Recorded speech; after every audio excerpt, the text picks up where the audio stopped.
भक्ति के 64 अंक। कल तक हमने ऑलमोस्ट 17 अंक कर लिए थे, आज हम 18वें अंक से शुरू करेंगे।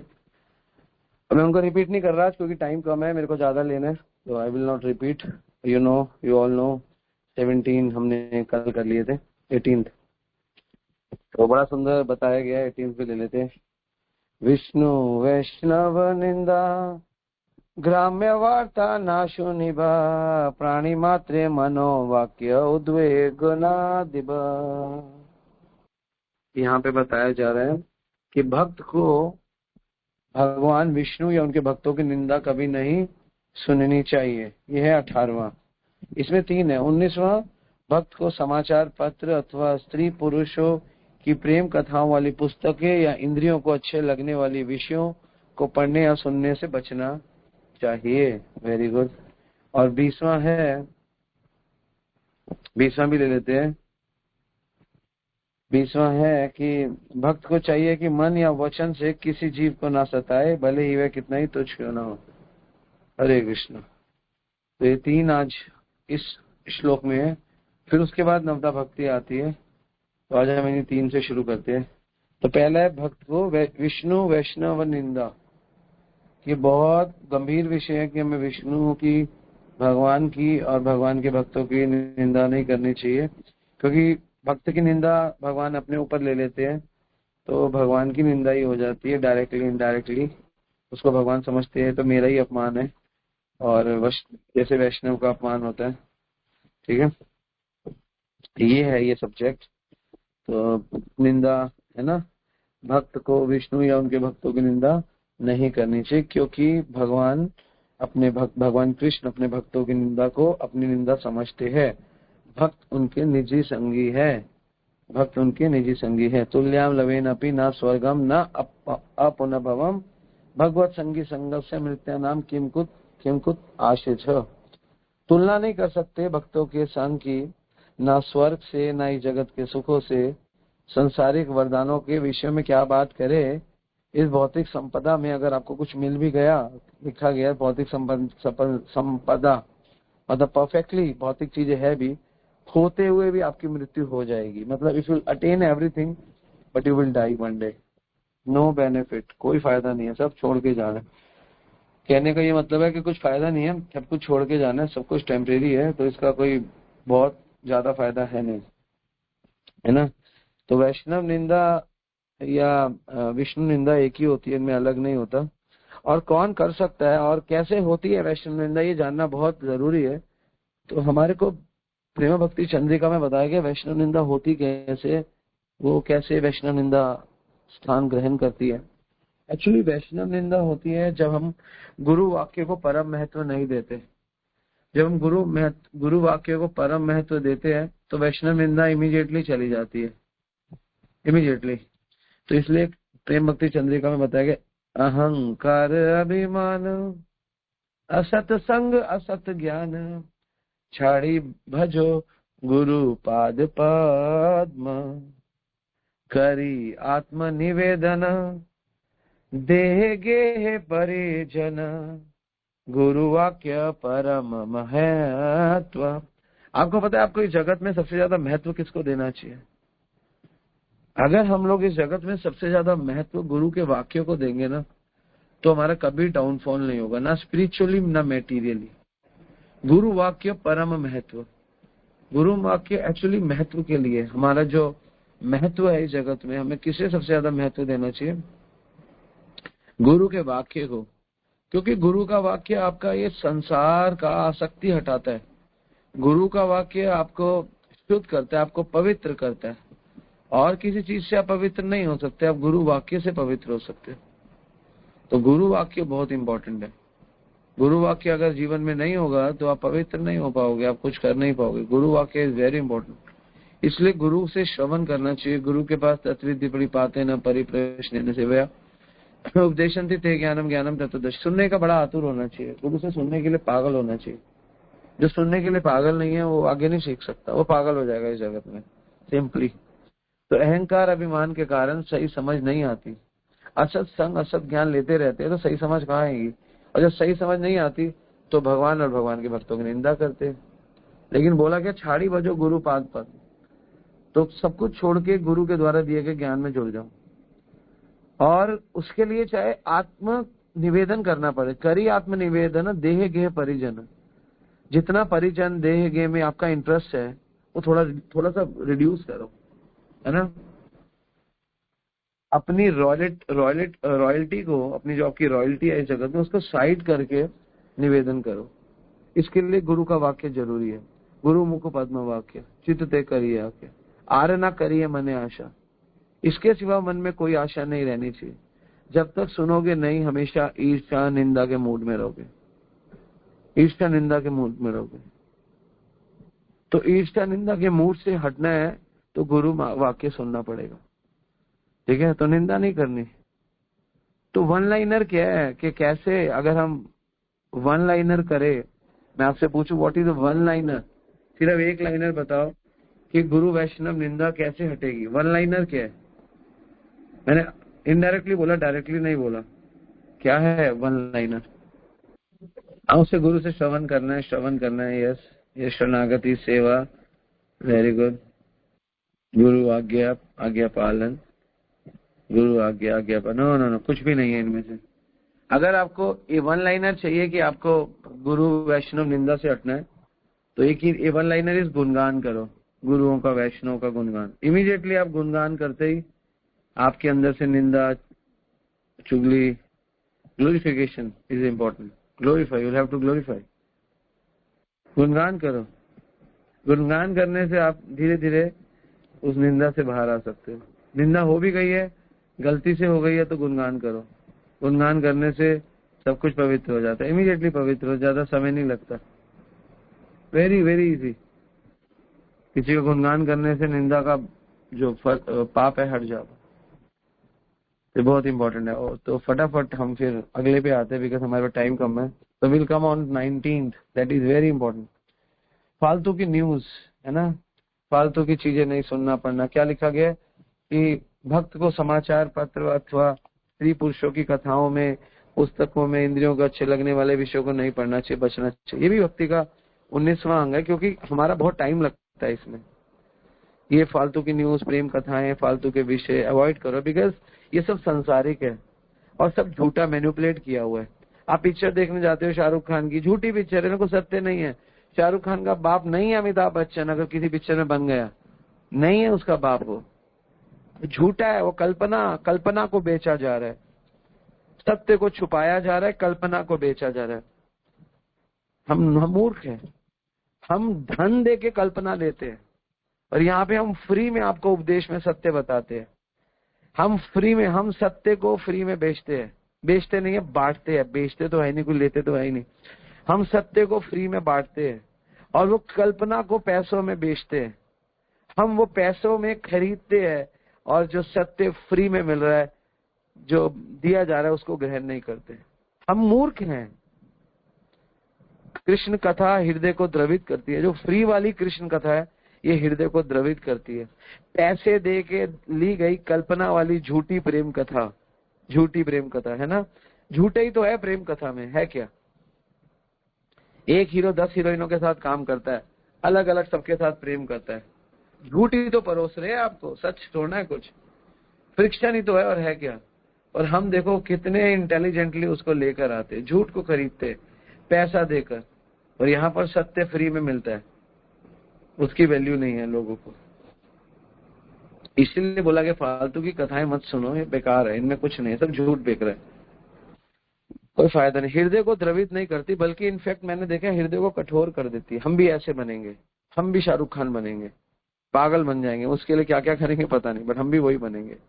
अरे तुम भी बन जाओ, मूर्ख हो, तुम भी बन जाओ, है ना। और कृष्ण की सेवा में जो लक्ष्मी है, भगवान की लक्ष्मी, उसको माया की सेवा में लगा देते हैं। भगवान की सेवा में नहीं लगाते, कृष्ण की सेवा में नहीं लगाते, भोगों में लगा देते हैं, माया में लगा देते हैं। तो इससे कृष्ण हमसे दूर हो जाते हैं। तो ये बहुत जरूरी है, भक्ति का बहुत गंभीर विषय। ग्राम कथा ना सुनीबे, ग्राम वार्ता ना करीबे, भला ना खाईबे और भला ना परिबे। तो फालतू की कथाएं मत सुनो, फालतू की बातें मत करो, फालतू खाना मत खाओ। फालतू का खाना मतलब जो भोग लगा हुआ नहीं है। और फालतू मत पहनो, जो फालतू का कपड़ा पहनते हो वो भी कोई फायदा नहीं है। इसलिए बहुत सुंदर विषय बताया गया, बहुत सुंदर 19वां तरीका 19वां बताया गया कि भक्ति का 19वां अंग है ये है। और 20वां अंग क्या है? प्राणी मात्रे मनोवाक्य उद्वेगना दिवेशग। तो इनको वो मत करो। भक्त को चाहिए कि मन या वचन से किसी को ना सताए, भले ही कितना ही तुच्छ क्यों ना हो। गीता भी बोलती है ना, क्योंकि हम अगर किसी को तंग करेंगे तो वो बहुत दुखी हो जाता है, वो बहुत जल्दी सोचने लग जाता है, कैलकुलेशन करने लग जाता है, उसकी श्रद्धा कमजोर हो जाती है, वो भक्ति में कमजोर हो जाता है। तो इसलिए अपने वचन से किसी को सताए या दबाए नहीं, कभी नहीं करना चाहिए, क्योंकि वचन बहुत इंपॉर्टेंट है। लोग वचन से ही चीजें समझ में आते हैं, आपके वचन लोगों को द्रवित करते हैं। तो वचन शुड भी किसी को अनुद्वेग नहीं करना चाहिए। यहाँ पे भी शब्द अनुद्वेग आया है, और भगवत गीता में भी बहुत सुंदर श्लोक है, वो भी हम लेंगे। अनुद्वेग वाक्यम, है ना, प्रियम हितम। भगवान ये कह रहे हैं कि अनुद्वेग मत करो, कुछ ऐसा मत बोलो कि किसी के हृदय को तंग कर जाए। तो अनुद्वेग वाक्य नहीं बोलने चाहिए, शुद्ध वाक्य बोलने चाहिए, इससे लोगों को दिक्कत ना हो, जिससे लोग पवित्र हो जाए। अनुद्वेग वाक्यम सत्यम प्रिय हितम चयत, है ना। अनुद्वेग मतलब किसी को तंग करने वाला वाक्य, सत्य सत्य बोलो, जो बोलना है सत्य, भगवान से रिलेट करके बोलो, प्रिय बोलो, ऐसा बोलो उसको सुख दे। हितम, हितम मतलब उसका हित हो, उसका लाभ कर दो, है ना। ये सो ये चयत, ऐसा ही बोलो। स्वाध्याय, ऐसा बोलो कि वैदिक अध्ययन हो। अभ्यासनम, और आपको भी ये वैदिक अध्ययन का अभ्यास करना चाहिए, है ना। एवं वाक्मयम तप उच्यते, तो इसको वाणी की तपस्या बोला गया। तो इसलिए यहाँ पे 20वां है, you have to speak nicely, है ना। तो जनरली नहीं करना चाहिए, मगर सम टाइम टू टीच, है ना। गुरु कभी कभी ऐसा कहते हैं कि वाक्य थोड़े अटपटे होते हैं, लेकिन फिर भी हम उसको सहन कर सकते हैं, हम उसको ग्रहण भी कर सकते हैं, क्योंकि गुरु के वाक्य हमें है ना। गुरु मुख पद्म वाक्य चित्ते करे आज्ञा, आरना करिए मने आशा। क्योंकि गुरु के पास कल्याण है, तो कल्याण है गुरु के पास, तो गुरु के वाक्य से कल्याण होगा। वो अगर वो डांट के रूप में आ रहे हैं, वो प्रेम के रूप में आ रहे हैं, और वो किसी के रूप में आ रहे हैं, अगर कल्याण के लिए दिए जा रहे हैं तो वो वाक्य आपका कल्याण करेंगे, चाहे जिस मर्जी फॉर्म में हो उनको। फिर उस स्थिति में हमको ये नहीं देखना चाहिए कि ये शुद्ध है, ये अनुद्वेग है, ये क्या है। इस मेन उद्देश्य देखना चाहिए ये हमारे लाभप्रद है, हमारे को इससे कुछ मिलेगा, हमारे लिए ये बहुत वैल्यूबल है। हमें ऐसा वैल्यूबल वाक्य शायद कभी ना मिल पाए, शायद हम इसे कभी ना प्राप्त कर पाए। तो आज जो गुरु हमको दे रहे हैं, ये हमारे कल्याण के लिए दे रहे हैं। और गुरु का या आचार्यों का कोई भी, साधुओं का आपके प्रति कोई भी वो नहीं है, क्या कहते हैं उसको, ईर्षा नहीं है, द्वेष नहीं है, तो वो प्रेम से ही दे रहे हैं, तो उनसे ग्रहण कर लेना चाहिए। ठीक है, तो ये 20 अंग पूरे हुए भक्ति के। अब भक्ति के 21वें अंग से थोड़ा ट्रैक चेंज हो जाता है, क्योंकि जो 20 अंग थे हमने, इसमें पहले जो 10 थे वो करणीय थे, और अगले 10 थे जो निषेधात्मक थे। इसी तरह प्रथम 10 अंग प्रत्यक्ष कर्म है, और अगले 10 अंग जो थे जो हमने लिए वो अप्रत्यक्ष कर्म थे। ठीक है, तो अब हम आते हैं 21वें पे। 21वां जो है यहाँ पे भक्ति की विधि में, यहाँ पे रूप गोस्वामी भी और चैतन्य चरितामृत में कृष्णदास कविराज भी लिखते हैं, भक्ति की नवदा भक्ति को लिखते हैं। श्रवण कीर्तनम स्मरणम, है ना, और उसके बाद पाद सेवनम अर्चनम वंदनम साख्यम दास्यम आत्मनिवेदनम। हम देखते हैं हमसे पूरे 9 होते हैं तो करेंगे, नहीं तो जितने 4, 5, 6 होते हैं वो हम कर लेंगे, बाकी फिर हम कल करेंगे। जितने हो पाए कोशिश करेंगे सारे कर ले, लेकिन नहीं हो पाए तो आगे कर पाएंगे। तो नवदा भक्ति में सबसे पहले आता है श्रवण, है ना। सभी के आचार्य, है ना, जितने भी सारे आचार्य है, और परफेक्टली प्रभुपाद जी भी कहते हैं कि सारे आचार्य भी कहते हैं कि भक्ति के 9 अंग में से अगर हम एक भी अंग में परफेक्ट हो जाए तो हमारा कल्याण निश्चित है। मगर फिर भी 9 अंग बताए गए हैं, क्योंकि 9 अंग जरूरी है। एक अंग में परफेक्ट हो सकते हो, लेकिन 9 अंग की नॉलेज जरूर होनी चाहिए, और 9 अंग भी आपको पता होने चाहिए, और 9 अंगों में भी आपकी कुछ ना कुछ स्पेशलाइजेशन होनी चाहिए। तो भक्ति का पहला लक्षण है सुनना, श्रवण। है ना, सुनोगे ही नहीं, है ना, बिकॉज सुनोगे ही तो दास सखा प्रेमी का भाव कैसे आएगा, वो आएगा सुनने से आएगा। और क्या कीर्तन करना है, किसका कीर्तन करना है, कीर्तन क्यों करना है, वो भी तभी समझ में आएगा। और जब तक इनपुट नहीं होगा तो आउटपुट कैसे आएगा, स्मरण कैसे होगा जब तक किसी के बारे में सुना ही नहीं है। आप देख रहे हो सारे के सारे जो भक्ति के अंग है उनका कहीं ना कहीं स्मरण से रिलेशन है ना। जैसे प्रभुपाद जी हमेशा बोलते थे कि आपको अमेरिका जाना है तो सबसे पहले आपको लालसा होनी चाहिए कि आपको अमेरिका जाना है। लालसा आएगी कैसे, आपको अमेरिका जाना है तो जब आप अमेरिका के बारे में सुनोगे। इसलिए इन सभी 9 लक्षणों में श्रवण अति महत्वपूर्ण है। और इसके आचार्य हैं परीक्षित महाराज। परीक्षित महाराज ने 7 दिन तक लगातार भगवान की कथाओं का श्रवण किया, मीडियम बनाए अपने कानों को। इसलिए भगवान ने श्रवण को पहला स्थान दिया, और श्रवण करने के लिए जो मीडियम है वो डबल कर दिया। बाकी सारे मीडियम सिंगल है, लेकिन श्रवण का मीडियम भगवान ने डबल कर दिया। भगवान ने कहा श्रवण इज द बेस्ट मीडियम, सबसे सुंदर तरीका है भक्ति को बढ़ाने का। तो भगवान ने क्या किया, उसका श्रवण के लिए भगवान ने 2 मीडियम दिए। आपको कान एक नहीं दिया, कान आपको 2 दिए, क्योंकि श्रवण महत्वपूर्ण है। तो भगवान ने उस महत्वपूर्ण सेगमेंट को प्राप्त करने के लिए भगवान ने आपको दो इंस्ट्रूमेंट दिए, 2 इंस्ट्रूमेंट, 2 कान दिए। बाकी सारों के लिए एक एक दिया, लेकिन श्रवण के लिए 2 दिए, 2 बड़े बड़े दिए। श्रवण क्योंकि महत्वपूर्ण है, क्योंकि श्रवण आधार है ना। तो श्रवण अगर नहीं होगा, क्या बोला गया है, अतः कृष्णामादि न भवे, नहीं क्या है, नित्य सिद्ध कृष्ण प्रेम सब कभी नहीं, श्रवण आदि शुद्ध चित्ते करी ले उदय।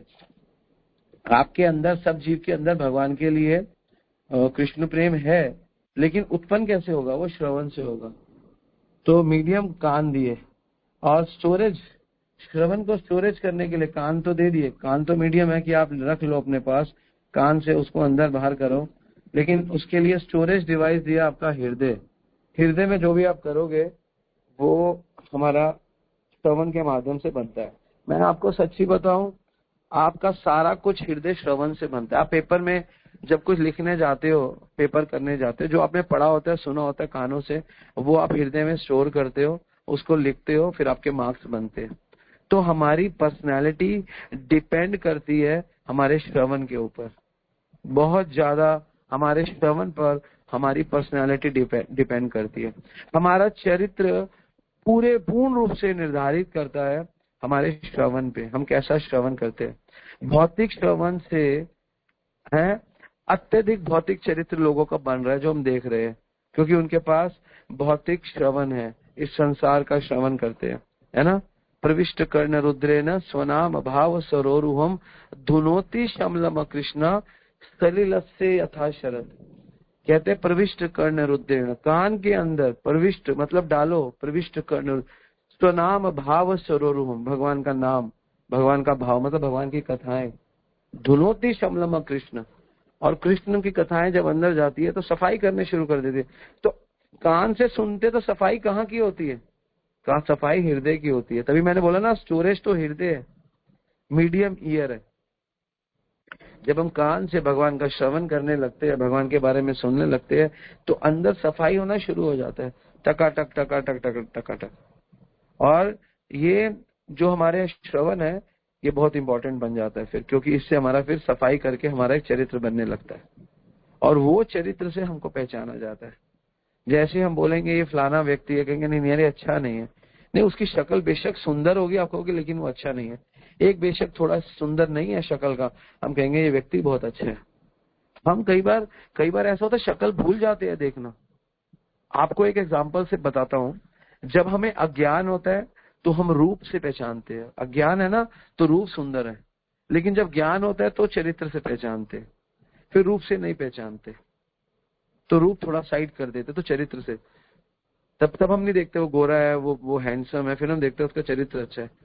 तो चरित्र उसके ज्ञान के बढ़ने से चरित्र का निर्माण होता है, और ज्ञान बढ़ता है ज्ञान लेने से। और सबसे पहले ज्ञान लेने का जो विधि है वो है कान से भगवान के बारे में सुनना चाहिए। कान ही भगवान की सेवा में सबसे पहले लगाना चाहिए। अगर हमने कान भगवान की सेवा में नहीं लगाए तो फिर हम भगवान के बारे में सुनेंगे नहीं। तो भगवान के बारे में सुनेंगे नहीं तो फिर हमारी प्रगति कैसे होगी। इसलिए जो भक्त प्रगति भक्ति में नहीं कर पाते वो इसीलिए नहीं कर पाते क्योंकि वो श्रवण नहीं कर पाते। कभी कभी करते हैं, कभी कभी आते हैं, कभी कभी नहीं आते, कभी कभी सुनते हैं, उनकी प्रगति रुक जाती है। क्योंकि श्रवण करने से आपको सिद्धांत मिलता है और श्रवण करने से आप में रस उदय होता है। तो भक्ति में दोनों जरूरी है और ये दोनों श्रवण पर आधारित करते हैं। जब श्रवण श्रेष्ठ हो जाता है तो क्रिया स्वाभाविक श्रेष्ठ हो जाती है। तो क्रिया को श्रेष्ठ करने की कोई आवश्यकता नहीं रह जाती। श्रवण ना होने की वजह से संसार का श्रवण चलता रहता है, सुनते रहते हैं संसार को। और उसका नुकसान क्या होता है? उसका नुकसान ये होता है हमारे अंदर कपट आ जाता है। उसका नुकसान क्या होता है? हमारे अंदर स्वार्थ आ जाता है और हमारा हृदय पत्थर के समान होने लगता है। इसलिए प्रामाणिक श्रवण ही बेनिफिशियल है। इसलिए प्रामाणिक श्रवण और प्राथमिक श्रवण, तो भक्ति में प्राथमिक भी श्रवण है और भक्ति में श्रवण प्रामाणिक भी जरूरी है। अगर श्रवण आपका प्रामाणिक नहीं है, प्राथमिक तो ऑब्वियसली जरूरी है, लेकिन अगर प्रामाणिक नहीं है, आप किसी से भी सुनते हो, अन्यथा सुनते हो, तो आपका श्रवण आपको खत्म कर देगा। श्रवण में दो चीजें बहुत महत्वपूर्ण है, एक्चुअली तीन चीजें बहुत महत्वपूर्ण है। एक तो मैंने बोली थी, श्रवण प्रामाणिक होना चाहिए। और दो चीजें जो बहुत महत्वपूर्ण है, एक तो श्रवण में ध्यान होना चाहिए और दूसरा श्रवण में आतुरता होना चाहिए। हरि भक्ति विलास में बताया गया है, श्रवण में अगर आपका ध्यान नहीं है, आपकी आतुरता नहीं है, तो श्रवण आपको बहुत ज्यादा कुछ नहीं देगा। श्रवण को कैसे अप्लाई करने की विधि है और क्या विधि है श्रवण को अप्लाई करने की? रेगुलरिटी है ना। नित्यम भागवत सेवया भगवती उत्तम श्लोके भक्ति भवती नष्ट की, है ना। क्या कैसे शुरू होता है कि ओम नमो भगवते वासुदेवाय, नारायण नमस्कृत्य नरम चैव नरोत्तमं देवीं सरस्वतीं व्यासं ततो जयोदीरये नष्ट प्रायेषु अभद्रेषु नित्यम भागवत सेवया भगवती उत्तम श्लोके भक्ति भवती नष्ट की। तो नित्यम भागवत सेवया और नष्ट प्रायेषु अभद्रेषु, नित्यम भागवत सेवा, ये भगवान को सुनना, भगवान की सेवा। सदा सेव्या श्रीमतम भागवतम कथा यह श्रवण मात्रेण हरिचित्तम समाश्रिता। केवल श्रवण करने से, यह श्रवण मात्रेण हरिचित्तम समाश्रिता, श्रवण की जो विधि है उसको अप्लाई करने की। देखो श्रवण के महत्वपूर्ण दो चीजें, ध्यान और आतुरता, और इसकी एप्लीकेशन है रेगुलरिटी। अगर आपके पास आतुरता है, आपके पास ध्यान है, जब भी श्रवण हो रहा है हफ्ते में एक बार श्रवण करते हो, ध्यान से करते हो, आतुरता से करते हो, शायद आपको बेनिफिशियल ना हो। अब मैं तो श्रवण में आतुरता ला रहा हूँ, मैं तो श्रवण में ध्यान दे रहा हूँ, तो मेरा श्रवण कैसे आप कह रहे हो, आपने बोला, लेकिन श्रवण में रेगुलरिटी उसका सबसे बड़ा है। तो एप्लीकेशन बहुत जरूरी है श्रवण की। अगर आपकी श्रवण में रेगुलरिटी नहीं है तो आप फिनिश हो जाओगे, आपका कोई कल्याण नहीं होगा। तो ये बहुत जरूरी है, श्रवण में रेगुलरिटी बहुत जरूरी है। इसलिए जो लोग रेगुलर श्रवण करेंगे ना, उनका हृदय जल्दी परिवर्तित होगा, उनका हृदय जल्दी सही होगा। जो रेगुलर नहीं करेंगे, कभी करेंगे, कभी कारणवश करेंगे, कभी जोर से लगाओ तो करेंगे, कभी फिर करेंगे, कभी फिर नहीं करेंगे, तो चाहे वो जितने मर्जी ध्यान से करे, चाहे वो जितना मर्जी आतुरता से करे, उनको फल पूरा नहीं मिलेगा। याद रखना। तो श्रवण का मतलब ये नहीं है कि हम, हाँ प्रभु जी आप जब भी मैं सुनता हूँ ना, बड़े ध्यान से सुनता हूँ, हाँ ठीक है, लेकिन मैं रेगुलर नहीं सुनता प्रभु जी, तो भी आपका कल्याण नहीं होगा। रेगुलर सुनना सबसे जरूरी है। जो रेगुलर नहीं है उसकी प्रगति रुक जाती है, वो सही डिसीजन नहीं ले पाता, वो फिर गलत रास्ते पे चला जाता है। तो रेगुलर सुनना पड़ेगा, रेगुलर सुनना पड़ेगा और ध्यान से सुनना पड़ेगा और आतुरता होनी चाहिए। हाँ मेरे को सुनना है। मैंने देखा जो आतुर होते हैं वो रेगुलर हो ही जाते हैं। आतुरता बहुत जरूरी है, श्रवण की आतुरता बहुत जरूरी है। बहुत कम भक्तों में श्रवण की आतुरता है, मुझे सुनना है, मुझे सुनना है, मुझे सुनना है ना। वैष्णव ठाकुर जब मिलता है मुझे कहता है मुझे सुनना है, मुझे सुनना है, मुझे बताओ, मुझे बताओ। उसके अंदर बहुत इंटेंसिटी है श्रवण करने की। कहीं होगा बैठ जाएगा, जब मैं गोकलानंद के साथ बात कर रहा हूँ पास आके बैठ जाएगा। इसको श्रवण करना है, बहुत आतुरता है। तो ये जो श्रवण की आतुरता है ना, ये आतुरता और फिर ध्यान लगा के सुनना और रेगुलर सुनना, इससे हमारा मन बहुत जल्दी पवित्र हो जाता है, बहुत जल्दी, इमीडिएटली पवित्र हो जाता है। मुझे सुनना है, मुझे मुझे मुझे बहुत ज्यादा सुनना है, बहुत बहुत क्यूरियस है सुनने के लिए, बहुत आतुर है सुनने के लिए, पागल हो गया सुनने के लिए व्यक्ति। मुझे सुनना है, सारे काम छोड़ के मुझे सुनना है। जो व्यक्ति सुनने से भागते हैं, मैं देखता हूँ कई भक्त सेंटर में बाहर रहते हैं, जब मैं कथा कर रहा होता हूँ उनको कोई इंटरेस्ट नहीं है। अरे हाँ, प्रभु जी के संग में रहेंगे, हाँ मेरे साथ, जब श्रवण होगा साइड हो जाएंगे, या कभी हो कभी ओके, तो वो उनके मन में हमेशा डाउट रहता है। सुनना चाहिए, हमेशा आतुरता के साथ सुनना चाहिए, सारे काम छोड़ के सुनना चाहिए। खुद में इतनी इंटेंसिटी, हाँ आपको सेवा में बाहर करा गया है किसी, तो बात अलग है, लेकिन आतुरता होनी चाहिए सुनने में। जो जो सुनता है ना, उसका दिल, उसका हृदय बहुत जल्दी वो क्या हो जाता है,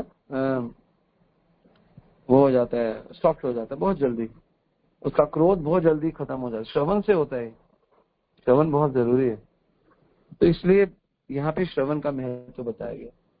श्रवण के बारे में तो पूरा एक क्लास हो सकता है, हम नवदा भक्ति पे एक दिन क्लास करेंगे। अगला सेशन हमारा नवदा भक्ति पे ही होगा। श्रवण कीर्तन एक घंटा सुनेंगे, फिर कीर्तन। तो भगवान के नाम, रूप, गुण, लीलाओं को प्रमाणिक आचार्यों से सुनने से आप में बोलने की जो इच्छा उत्पन्न होती है, मैं कुछ बोलूं, उसको कीर्तन कहते हैं। व्यक्ति वस्तु के बारे में ध्यान पूर्वक सुनने से बोलने की इच्छा को कीर्तन कहते हैं। कीर्तनम, जो बोलना भगवान कृष्ण के लिए हो उसे कीर्तन कहते हैं। ये नहीं कि कुछ भी बोलना, कृष्ण के गुणगान के लिए। इसलिए कीर्तन की नैरो डेफिनेशन तो यही है कि हमें भगवान का कीर्तन करना। हरे कृष्णा कृष्णा कृष्णा हरे हरे, हरे राम राम राम हरे। ये नैरो डेफिनेशन है। ब्रॉड डेफिनेशन है कीर्तन की, भगवान की कथाओं का गुणगान, भगवान की कीर्ति का गुणगान, है ना। वो सब भगवान के नाम, तद नाम रूप चरितादि सुकीर्ति नाम, भगवान के नाम का, भगवान के रूप का, भगवान के गुणों का, भगवान की लीलाओं का गुणगान करना कीर्तन है। इसलिए जो ये कथाएं हैं वो भी सब कीर्तन ही है। भगवान की कथाएं सुनना और भगवान की कथाओं को गाना कीर्तन है। और जिसके पास श्रवण होगा, अच्छा श्रवण होगा, जिसके श्रवण में ध्यान होगा, जिसके श्रवण में आतुरता होगी और जिसके श्रवण में रेगुलरिटी होगी, तीन चीजें जिसके श्रवण में होंगी, मैं आपको निश्चित रूप से बता रहा हूँ, वो भगवान की कथा भी करेगा, वो भगवान का कीर्तन भी गाएगा, गाना, नाचना, गाना सब करेगा ध्यान पूर्वक। इसलिए बहुत डिपेंड करता है, आपका कीर्तन का जो आधार है वो डिपेंड करता है, बहुत बहुत हद तक डिपेंड करता है आपके श्रवण के ऊपर, है ना। शास्त्रों में श्रवण के बारे में बहुत बहुत बताया गया। अहो शोपचात गरियाम वर्तते जीवे अग्रे नाम तुभ्यम। वो कुत्ते का मांस खाने वाला भी पवित्र है जिसकी जीवा के अग्रे भाग पे भगवान का नाम है ना। शास्त्र बोलते हैं एतत विद्यमान नाम चिता मुकुतो भयाद योगी नाम निर्णयताम हरे नाम अनुकीर्तनम। कि सारे योगियों ने एक यूनानिमस डिसीजन निकाला कि हरे नाम अनुकीर्तनम, कि भगवान के कीर्तन का गुणगान करो। नाम चिंतामणि कृष्ण चैतन्य रस विग्रह पूर्ण शुद्धो नित्य मुक्तो विनत्व नाम नामिना। नाम और नामी में कोई फर्क नहीं है, और ये नाम चिंतामणि है। भगवान का नाम सबका कल्याण करेगा। नाम चिंतामणि कृष्ण चैतन्य रस विग्रह, भगवान के रसों के ऊपर ये आधारित है और बांट रहा है। पूर्ण शुद्ध, आपको पूर्ण शुद्ध कर देगा। नित्य मुक्त, आपको मुक्त कर देगा भगवान का नाम है। अभिनत्व नाम नामिना, और भगवान में कोई फर्क नहीं है। कली काले नाम रूपे कृष्ण अवतार, भगवान नाम के रूप में अवतरित होते। भगवान में और भगवान के नाम में कोई अंतर नहीं है। नाम संकीर्तन यस्य सर्व पाप प्रणाशन, सारे पाप नाम से हट जाएंगे। अनंत श्लोक है, पूरा कीर्तन पे भी एक हो सकता है, लेकिन वहां पर तो टाइम की कमी है। और सबसे ज्यादा जरूरी है, युग धर्म है कीर्तन। तो युग धर्म श्रवण क्यों नहीं है? युग धर्म श्रवण क्यों नहीं है? युग धर्म तो श्रवण को होना चाहिए, क्योंकि श्रवण बहुत इंपॉर्टेंट है। श्रवण ही कीर्तन अच्छा कराता है। अच्छा श्रवण होगा, स्वाभाविक कीर्तन होगा। तो युग धर्म कीर्तन क्यों है? युग धर्म कीर्तन होने का कारण इसीलिए है कि अगर कोई अहंकारी व्यक्ति श्रवण ना कर सके, लेकिन उन भक्तों का संग कर ले जो कीर्तन कर सकते हैं, तो भी उनका कल्याण है। कीर्तन एक प्रकार का श्रवण का कृपा भाव है। श्रवण की कृपा को प्रस्तुत करने के लिए कीर्तन बताया गया, भगवान के गुणों को गाने के लिए। कोई भगवान से द्वेषी, कोई योगी, कोई ज्ञानी, कोई ध्यानी नहीं गाना चाहता भगवान के कीर्तन, वो भगवान को निराकार मानना चाहता है। तो भगवान कहते हैं यार क्या करूं, इसका भी कल्याण करना है। तो भगवान उसके कल्याण के लिए बोलते हैं चलो युग धर्म श्रवण को नहीं करते, युग धर्म कीर्तन को करते हैं। वो नाचना गाना तो कोई भी कर लेगा, वो भी गलती से कर ही लेगा, तो उसका भी कल्याण करना है। तो इसलिए भगवान कल्याण करने के लिए, उसके कल्याण के लिए ऐसा सोच के भगवान ने ये बता दिया कि योग धर्म ये है। लेकिन वास्तव में योग धर्म श्रवण ही है, श्रवण से ही आपके अंदर सब कुछ आएगा। लेकिन क्योंकि सबके कल्याण हेतु भगवान ने योग धर्म कीर्तन को कर दिया, ठीक है। तो श्रवण भी इक्वली इंपॉर्टेंट है, कीर्तन भी इक्वली इंपॉर्टेंट है। और अगर आपके पास अच्छा श्रवण होगा तो निश्चित रूप से आपका कीर्तन ऑटोमेटिकली अच्छा होने लगेगा, आपको इसमें मेहनत नहीं करनी, ठीक है। तो अगले पे आते हैं स्मरण।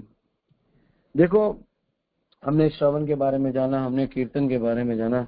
अगर श्रवण ठीक होगा तो कीर्तन होगा, और दोनों होंगे तो स्मरण होगा। तो जब नेचुरल फ्लो में हम श्रवण और कीर्तन करते हैं तो स्मरण आने लगता है। लेकिन क्या स्मरण श्रवण और कीर्तन से आता है? माय क्वेश्चन इज, क्या स्मरण जो है वो श्रवण और कीर्तन से आता है? अगर श्रवण से आता है तो जब हम भगवान का श्रवण करते हैं तो भी स्मरण हो जाता है। तो इसका राइट आंसर कोई बता सकता है कि अकॉर्डिंग टू शास्त्र कि स्मरण क्या कीर्तन और श्रवण से आता है? स्मरण सेवा से आता है। चित्रा मालिनी कह रही है नो, तो किससे आता है फिर? यस यस यस यस, गुरु की शरणागति से, साधु सेवा से आता है। यू ऑल ट्राइंग वेल, साधु संघ से आता है। नहीं, सब गलत हो। तो स्मरण श्रवण से नहीं आता है। हाँ, अभी तो मैंने बोला आता है, नहीं। स्मरण कीर्तन से भी नहीं आता। क्या आप बात कर रहे हो? हाँ, नहीं आता। तो स्मरण कैसे आता है? इसके लिए आपको श्रवण और कीर्तन की जो फ्रीक्वेंसी है उसको बढ़ाने से स्मरण आता है।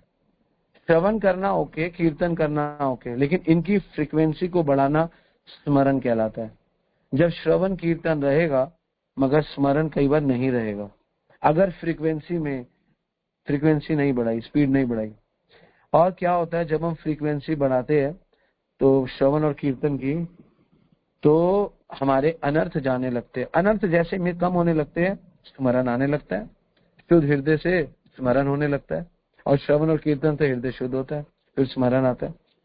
केवल श्रवण से स्मरण नहीं होगा, केवल कीर्तन से भी स्मरण नहीं होगा। स्मरण होगा, इंटेंसिटी, फ्रीक्वेंसी को बढ़ाना पड़ेगा। कृपा से नहीं होगा। कृपा तो आपको करना, कृपा तो है ही, सब कुछ भक्ति पूरी कृपा है। लेकिन आपको थोड़ा सा एंडेवर करना पड़ेगा, आपके श्रवण को, अपने कीर्तन की फ्रीक्वेंसी को थोड़ा अपलिफ्ट करना पड़ेगा, फ्रीक्वेंसी चेंज करनी पड़ेगी। जिस फ्रीक्वेंसी में आपका श्रवण चल रहा है, जिस फ्रीक्वेंसी में आपका कीर्तन चल रहा है, उसकी फ्रीक्वेंसी को बढ़ाना पड़ेगा। इसीलिए यहाँ पे जो दो शब्द आया वो बहुत महत्वपूर्ण है, और वो दो शब्द है रेगुलरिटी। 3 शब्द, रेगुलरिटी, ध्यान और आतुरता। अगर श्रवण में ध्यान नहीं है, श्रवण में आतुरता नहीं है, और श्रवण में रेगुलरिटी नहीं है, अगर आप रेगुलर श्रवण नहीं करोगे, कभी कभी करोगे लेकिन ध्यान से करोगे, कभी कभी करोगे लेकिन आतुरता से करोगे, तब भी आपकी जो स्मरण नहीं होगा, तब भी नहीं होगा, 100% नहीं होगा। कृष्णा नहीं होने देंगे स्मरण। Krishna need regularity. Regularity means, actually regularity को एक लाइन में डिफाइन करें तो साधना। तो कृष्णा चाहते हैं साधना करो, नित्यम भागवत सेवा। तो जब हमारी साधना का जो मेन विषय है वो क्या है? रेगुलरिटी। साधना तो सब करते हैं, लेकिन साधना का मेन विषय है रेगुलरिटी, ध्यान और आतुरता। तो स्मरण क्या है? स्मरण क्या श्रवण कीर्तन है? नहीं, स्मरण कभी भी श्रवण कीर्तन से नहीं आता। याद रखना, हम लोग सोचते हैं कि हम तो श्रवण, अगर श्रवण से स्मरण आता तो आप लोग तो कब से श्रवण कर रहे हो सदैव। अभी आप लोगों के सदैव भगवान स्मरित रहते हैं? नहीं रहते। कभी कभी भूलेखा आ जाता है, बिल्कुल आ जाता है, कभी कभी संसार हिट कर जाता है। तो स्मरण कहाँ गया? आप तो श्रवण कर रहे हो।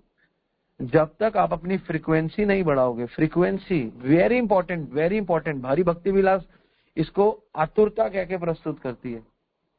जब तक आपकी आतुरता नहीं रहेगी, फ्रीक्वेंसी नहीं बढ़ेगी, तो आपका कल्याण नहीं होगा। फ्रीक्वेंसी बहुत जरूरी है।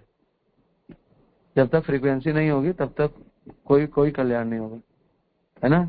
महाराज बोलते थे कि प्रभुपाद कहीं आए तो हम भागते हुए गए, फ्रीक्वेंसी।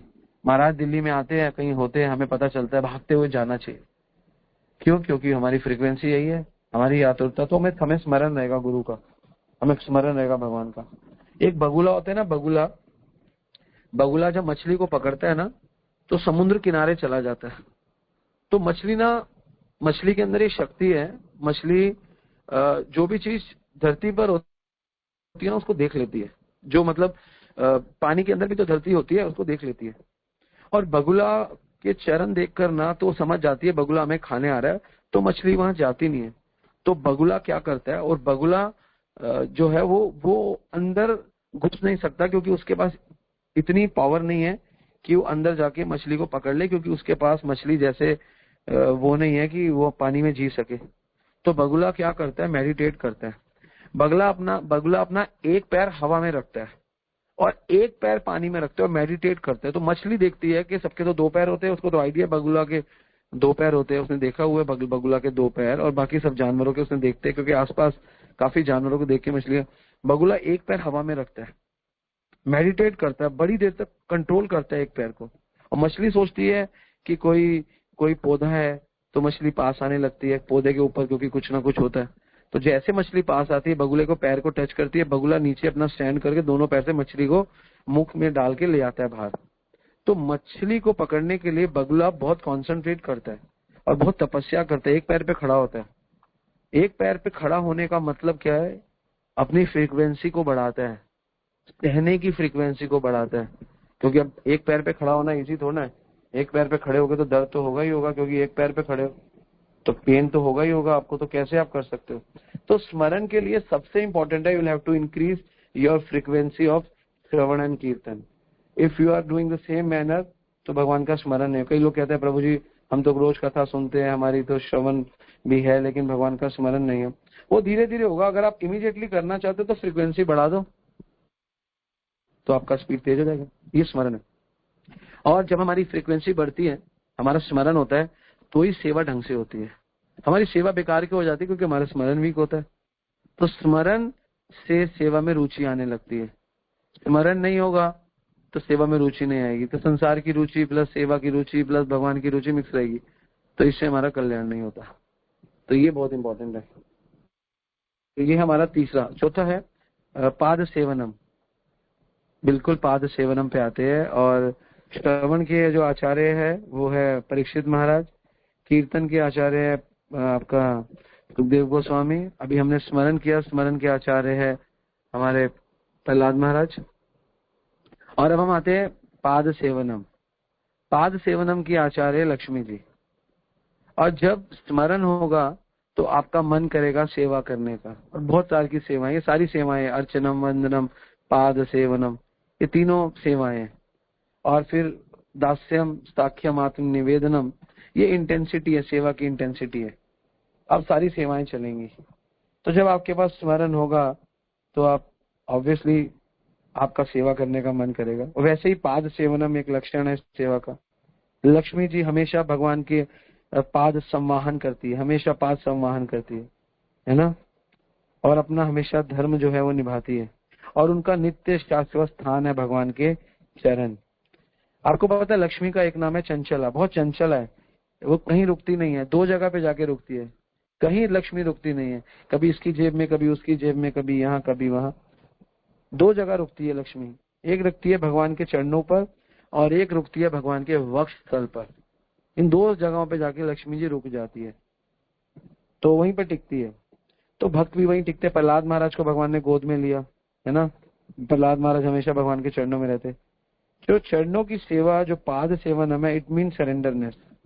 ये चरण सेवा जो है वो दिखाता है शरणागति को, सूचक है। आपको पता है पृथु महाराज ने 99 यज्ञ किए, 100वां यज्ञ करने जा रहे थे, ब्रह्मा जी ने आया, ब्रह्मा जी ने बोला मत करो, है ना, भगवान चाहते हैं मत करो, इंद्र भी चाहता है मत करो, मत करो। तो पृथु महाराज ने ब्रह्मा जी की बात मान ली, नहीं किया। और भगवान प्रकट हो गए, भगवान बड़े प्रसन्न हुए पृथु महाराज से। और पृथु महाराज से भगवान प्रसन्न हुए, बोला तुमने मेरा कहना माना, मैं बहुत प्रसन्न हूँ। तुम्हें 100 यज्ञ करके भी वो ना मिलता जो तुम्हें 99 यज्ञ करके मिल गया। तो पृथु महाराज कहते हैं कि आपकी सेवा करनी है, चाहे कहीं भी करूं, यहाँ करूं या वहां करूं, वैकुंठ में आऊंगा तो आपकी सेवा करूंगा चरणों की, तो आपकी चरणों की सेवा करने का मुझे अवसर मिलेगा। लेकिन क्या करूं, मुझे लक्ष्मी जी से डर लगता है, वो आपकी चरणों की नित्य सेवा करती है, तो पता नहीं वो मुझे करने दे या मुझे ना करने दे, मुझे उस सेवा से निकाल दे, लक्ष्मी जी को पसंद आए ना आए। तो भगवान की नित्य सेवा है, लक्ष्मी जी कर रही है। तो भक्त, इसको हमने कैसे समझ, भक्त कौन है एक्चुअली? भक्त वो नहीं है जो सेवा करता है, वो भक्त नहीं है। भक्त वो है जो सेवा छीनता है। जैसे भूखा खाने को देखकर झपटता है, बच्चा खिलौने को देखकर झपटता है ना? कामी पुरुष स्त्री को देखकर झपटता है, लोभी पुरुष धन को देखकर झपटता है। तो वही वैष्णव जो है वो सेवा को देखकर झपटता है। तो सेवा बहुत इंपॉर्टेंट है कि सेवा के लिए झपटना मारना चाहिए। कई बार भक्त करते हैं एक्चुअली, सेवा ले लेते, खींच लेनी पहले कर लेनी चाहिए। अभी घर में प्रोग्राम हुआ, अंतर्यामी प्रभु एंड में सेवा करी है इन्होंने, सारा झाड़ू मारा। तो क्योंकि मैं शास्त्र जानता हूं तो मेरे को समझ में आ गया, इसने सेवा झपट ली। तो ये है एक्चुअली सेवा, सेवा झपटना। सेवा करना इज नॉट सेवा एक्चुअली। अगर अच्छी सेवा करे कहे तो सेवा होती है सेवा झपटना। तो और कौन समझ सकता है कि सेवा कोई झपट रहा है? कि जो शास्त्र पढ़ रहा है उसको पता ही है, वो समझ जाता है, वो देख लेता है कि सेवा झपट ली, सेवा कर ली फटाफट। सेवा करना सेवा नहीं होता, सेवा को झपटना सेवा होता है। ज्यादातर लोगों को कोई सेवा दी जाए वो आगे सेवा पास ऑन कर देते हैं, उनका कल्याण बहुत स्लो होता है। होगा जरूर होगा क्योंकि भगवान से जुड़े। तो आप देखो कामी पुरुष कैसे स्त्री की तरफ आकर्षित हो जाता है, कैसे उसको कुछ नहीं करना, एकदम से आकर्षित हो जाता है और झपट्टा मारने लगता है। बच्चे खिलौने को देख के भागने लगता है, भूखा खाने को देख के झपटता है। वैसे वैष्णव सेवा को देख के झपटता है। तो पृथु महाराज ये जो बोल रहे हैं लक्ष्मी जी के लिए कि मैं आपके चरणों की सेवा करना चाहता हूँ, तो झपट रहे हैं सेवा को कि लक्ष्मी जी कर रही है लेकिन मुझे भी सेवा करनी है। सेवा करने के लिए सेवा को झपटना पड़ेगा भाई, वरना सेवा वैष्णव परायण झपट लेता है। कौन कौन सी नई सेवाएं बनाता है हमको पता भी नहीं चलता। झपट ये सेवक है एक्चुअली। बोल दो ये सेवा करनी है, वो भी सेवक है, लेकिन झपट लो वो सेवक है। वो सेवक सुंदर सेवक है, झपट लो, है ना? दर्शन के लिए सेवा को छोड़ने वाला सेवक नहीं है, सेवा के लिए दर्शन को छोड़ने वाला सेवक है। भगवान की सेवा करना, भगवान के उपदेश को फॉलो करना है एक्चुअली, है ना? हम कई बार मायापुर जाते हैं तो आनंद कृष्णा को मैं सेवा में लगाता हूँ, तेरे को सबको अरेंजमेंट करना है। कई बार क्या हर बार उसके कई दर्शन मिस होते, ऑलमोस्ट बहुत दर्शन मिस होते, लेकिन वो उन दर्शनों को साइड करता है, सेवा में लग जाता है। ये है सेवा की आतुरता, ये हमको करना चाहिए, ये एक्चुअली सेवा है। तो इसीलिए सेवा करना सेवा नहीं है, सेवा के लिए झपट मार के भागना सेवा है। वो आपको जल्दी, वही जो मैं कह रहा हूँ ना, इंटेंसिटी, स्मरण की इंटेंसिटी, श्रवण की इंटेंसिटी, तो लक्ष्मी जी की इंटेंसिटी है भगवान के चरणों को छोड़ती नहीं। That is called service, that is called actual service, that is called पाद सेवनम। पाद सेवनम मतलब ही सरेंडर है, will have to come under surrender. ये सेवा है। टाइम हो गया क्या? ओ माय गुडनेस, इतने सारे लेने होते हैं, टाइम ही चला जाता है, टाइम बहुत कम हो जाता है। चलो अर्चना ले लेते हैं, अर्चनम ले लेते हैं, उसके बाद फिर बाकी 4 कर लेंगे। तो अर्चनम के जो आचार्य पृथु महाराज जिनके भी बात कर रहे थे, एक्चुअली भगवान के अलग अलग अवतार होते हैं, उनमें से एक अवतार है अर्च विग्रह का अवतार। वो थोड़ा पर्सनल होता है। अर्च विग्रह यही रहते हैं हमारे साथ, हमारा उद्धार करने के लिए। प्रभुपाद जी कहते हैं कलयुग में अगर विराट रूप पैदा हो गया, प्रकट हो गया, प्रभुपाद जी का बहुत सुंदर कोट भी है, तो धरती का पूरा कपड़ा समाप्त हो जाएगा, आप भगवान को कपड़ा नहीं पहना पाओगे। तो भगवान विराट रूप लेते ही नहीं है। तो भगवान कृपावश विग्रह में प्रकट होते हैं, है ना? क्योंकि पत्थर में प्रकट होते हैं, पत्थर तो भौतिक है, तो भगवान भौतिक हो जाते हैं। हाँ, भगवान भौतिकता में प्रकट होते हैं। जो शिल्पकार होता है, जो भगवान के पत्थर को शिल्प करता है ना? शिल्पकार क्या करता है? शास्त्र के अनुसार, आचार्य के अनुसार कार्विंग करता है। शास्त्रों में तो लिखा है, लेकिन आचार्य लोग और थोड़ा सा नए नए सुंदर कर देते हैं। तो उसके बाद गुरु आचार्य प्राण प्रतिष्ठा करते हैं, आवाहन करते हैं, भगवान प्रकट होते हैं मूर्ति के रूप में, और मूर्ति नहीं रह जाती, वो मूर्ति अर्च विग्रह बन जाते हैं। भगवान प्रेमवश आते हैं, क्योंकि देखो भगवान भौतिक से आध्यात्मिक और आध्यात्मिक से भौतिक दोनों कर सकते हैं, कर्तुम अकर्तुम अन्यथा कर्तुम, है ना? और भगवान क्यों आते हैं? क्योंकि हम भौतिक चीजें देख सकते हैं, भगवान हम पे कृपा करने के लिए अर्च विग्रह में आते हैं, क्योंकि हम भौतिक चीज देख सकते हैं, हम आध्यात्मिक चीज देख नहीं सकते। We can't see spiritual form of Krishna because we are not ready now. अर्च विग्रह भौतिक नहीं है, मगर हम भौतिक देख सकते हैं। अर्च विग्रह तो आध्यात्मिक है, क्योंकि हम भौतिक देख सकते हैं इसलिए उसको भौतिक कई लोग कहते हैं। हमारा श्रृंगार करना, हमारा आरती, हमारा भोग, हमारा भगवान का शयन, भगवान को नहलाना, छप्पन भोग, ये सब कुछ हमारी अर्चना विधि में आता है। और ये क्यों अर्चना विधि है? क्योंकि इससे हमारा जो डेवलपिंग टेस्ट है कृष्णा के प्रति, जो टेस्ट है, क्योंकि कृष्ण आकर्षण है, आकर्षण बना रहे। ठीक है, तो 8 प्रकार के बेसिकली भगवान के विग्रह सेवा होती है। मार्बल में, लकड़ी में, अष्टधातु में, पेंटिंग में, मनोमयी सेवा, ये थोड़ी सी इंपॉर्टेंट है। मनोमयी ये शुद्ध भक्ति से होती है। सैंड में, मिट्टी में, ज्वेल्स में, जेवर आदि में, और अर्थ में और मिट्टी से, ठीक है ना, और सैंड से, रेत से। रेत और मिट्टी दो अलग अलग दिए गए हैं। सैंड मतलब रेत और अर्थ मतलब मिट्टी, तो दोनों से भगवान के विग्रह की सेवा होती है। 8 प्रकार के भगवान के विग्रह होते हैं। तो अर्चनम भी एक बहुत सुंदर विधि है। अर्चनम विधि हमारे अंदर टेस्ट डेवलप करती है। अर्चनम विधि हमारे अंदर भगवान का रूप जो है, जिस रूप की हम चर्चा करते हैं, उसको हमको बताती है ऐसे है, और भगवान उसको ग्रहण करते हैं भौतिक तरीके से, है ना। तो क्या बोलती है मीरा? प्रतिमा नहीं तुम्हें साक्षात विजेंद्र नंदन। यस, प्रतिमा नहीं तुम्हें। ठीक है, तो आज अर्चना भी हमने थोड़ा लिया। वंदना मुझे बहुत क्या कहते हैं, पाद सेवनम भी बहुत लेना था। मैंने थोड़ा कीर्तन, श्रवण, स्मरण को बताया क्योंकि वो जरूरी थे। तो ये 5 और 3 पहले ले, 8 आज अंग लिए, तो कुल मिला के 25 अंग हो गए हैं भक्ति के। ठीक है, तो फटाफट करेंगे, बाकी कैसे करेंगे देखते हैं कृष्ण से थोड़ा सा। 4 दिन में 25 अंग, तो अगले 4 दिन, पता नहीं 9 या 10 दिन या 8 दिन क्लास खींच सकती है। तो आप लोग थोड़ा पेशेंस बना के रहना, क्योंकि आप लोगों को मुझे सहना पड़ेगा। अगर आप चाहते हो तो यहाँ पे हम इसको रोक कर फिर बाद में भी कर सकते हैं, 24-25 अंक के बाद, अगर आपको नए विषय चाहिए। लेकिन मैं चाहता हूँ कि ये चलती रहे, जिससे कि आप पूरा 64 अंक कर पाओ। ठीक है, Hare Krishna. All go Shri Prabhupada, all go Shri Guru Maharaj, all go Shri. Hare Krishna Prabhuji, Dandavat Pranam. Thank you so much Prabhuji for your wonderful session Prabhuji. और Prabhuji आप 10 दिन चलाओ, पूरा 1 महीना चलाओ। एक भक्त का मैसेज भी आया था कि ये 64 कलाओं, 64 अंक के लिए 64 दिन भी अगर क्लास चले तो भी बहुत सुंदर रहती है Prabhuji। और आप ना घंटे घंटे तक आप इतना तत्व ज्ञान दे रहे हो Prabhuji। Thank you so much Prabhuji for that. प्रभुजी मेरा एक प्रश्न है, जैसे आपने अभी बताया ना श्रवण की फ्रीक्वेंसी हमें ज्यादा सुनना चाहिए, तो उसी के बारे में श्री प्रभुपाद भी मिथ ऑफ डिवोशन में लिखते हैं कि यदि कोई निरंतर भगवान के बारे में श्रवण करता है तो उसकी भौतिक भूख, प्यास और भय और लैमेंटेशन भी सब चला जाता है। तो प्रभुजी मेरा ये पूछना था कि भूख प्यास कैसे जाती है? क्योंकि कई बार क्या होता है, कथा में हम बैठते तो सुनने को बैठते तो हैं, पर कभी कभी कोई भूख प्यास से रहता है तो उस समय वो कथा पे ध्यान नहीं दे पाता, तो ऐसे में क्या करें? एक्चुअली हम कंडीशन है ना, अभी हमारा टेस्ट डेवलप नहीं हुआ। अरे जब टेस्ट देखो, मैं आपको बताता हूँ, ये समय से होता है। मैं जब भक्ति में नहीं था ना, मैं 8-8 घंटे सोता था, 9-9 घंटे सोता था। अब मेरे को 4-5 घंटे मेरे लिए सफिशिएंट है। अगर मैं 6 घंटे सो जाऊं मैं तो कुछ भी कर दूं। 5 घंटे में मेरा पूरा दिन फर्स्ट क्लास चलता है।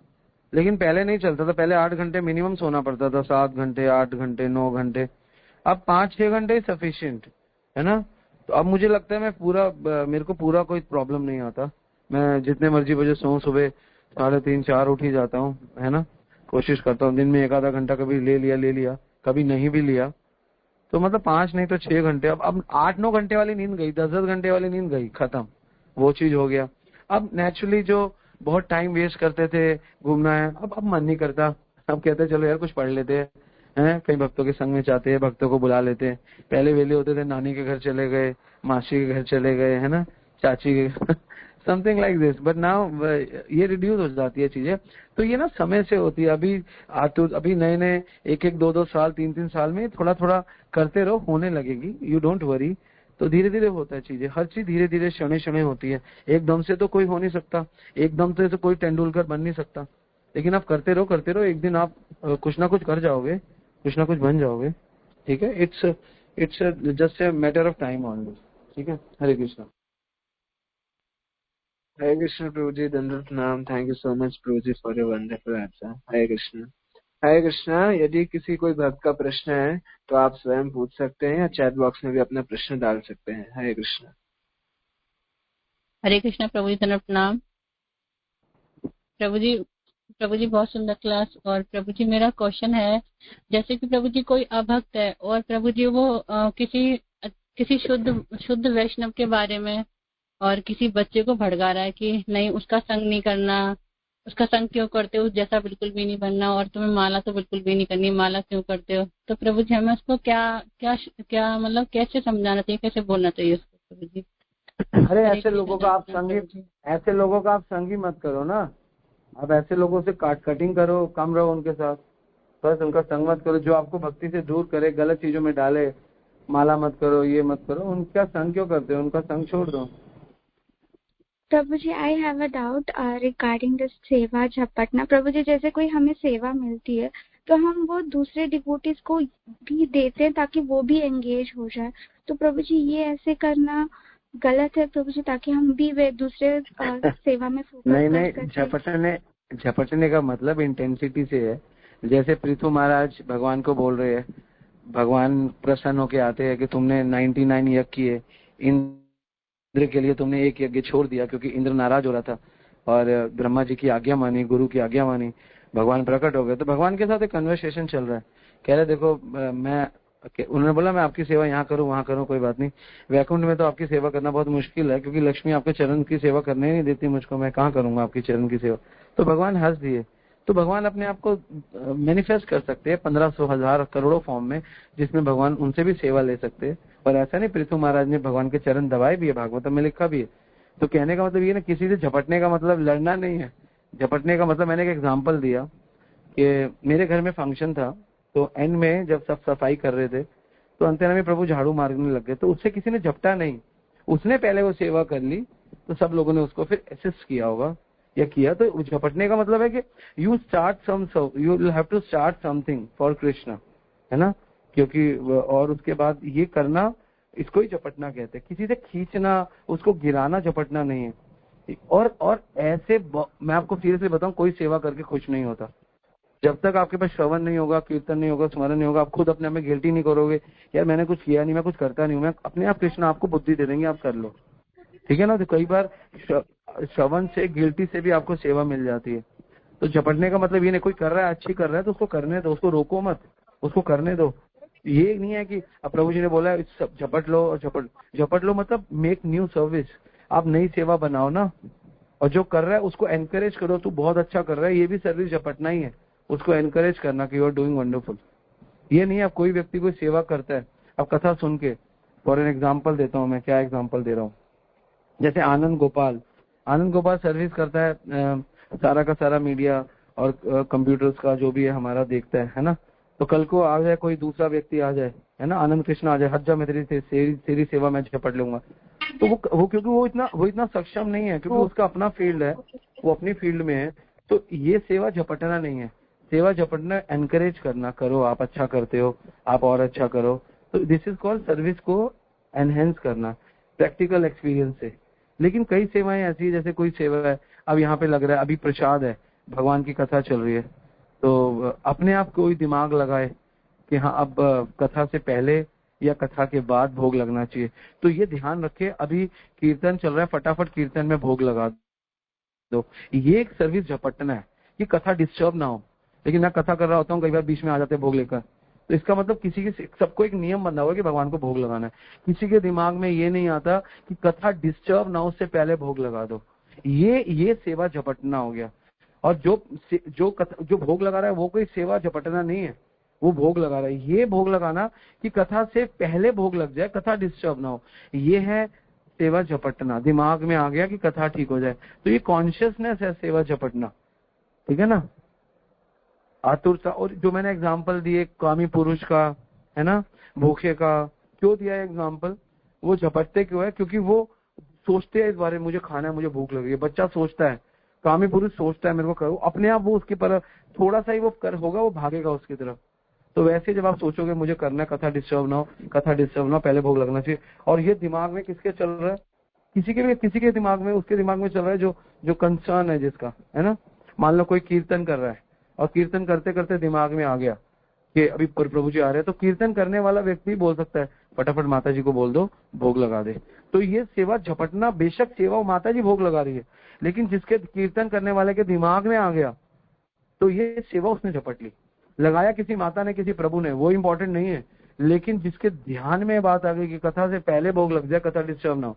क्योंकि 2 लोग इधर खड़े हो जाते हैं, 2 लोग उधर खड़े हो जाते हैं, कथा करने वाला वैसे डिस्टर्ब हो जाता है, 15 मिनट घंटी बजती है, फलाना होता है, जो सर्विस कथा में वो, क्योंकि कथा करने के लिए बुद्धि चाहिए, सोचना पड़ता है, तो दिमाग इधर जाता है, फिर इस वजह से थोड़ी प्रॉब्लम रहती है। समझ गए? हरे कृष्ण। हरे कृष्णा प्रभु जी। अभी जो आपने बताया बहुत, अपने घर में हम करते हैं तो अपने लोगों को परेशानी है, तो इसका हल क्या है प्रभु जी? देखो, अपने घर में ना अपने लोगों को परेशानी है क्योंकि वो भक्त नहीं है, ठीक है ना। यहाँ भक्त समाज की बात हो रही है, वो भक्त नहीं है। भक्तों के साथ थोड़ा सा परमोटेशन कॉम्बिनेशन करना पड़ता है।